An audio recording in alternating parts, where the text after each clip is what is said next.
se caen, se hacen daño, se hacen todo. Entonces quiero arreglar los parques para que ningún niño se caiga. I que volem arribar a viure en un món millor, més net, més organitzat. Aleshores, això dels contenidors de roba, de plàstic i tot això, que estiguen més a mà i que hi hagi molt més reciclatge al poble.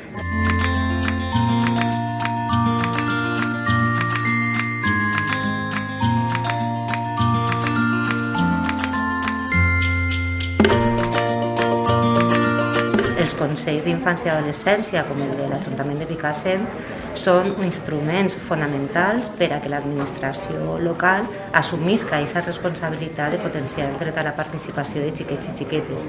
I a més, hem de saber que la seva visió i la seva mirada és molt valuosa i molt solidària i que pot fer construir ciutats i municipis més justos, més solidaris i més habitables per a tots i totes. Són molt agradables aquests consells perquè resulta que aporten aquesta frescura i aquesta visió que des dels ulls de la infància i ara que hem ampliat de l'adolescència fan propostes que fan que Picassent millori. Tant en l'anterior Consell eren sobretot propostes encaminades en els parcs infantils i ara enguany anirà també molt encaminat sobre el medi ambient i seran propostes que estic segura que milloraran la qualitat de vida dels veïns de Picassent.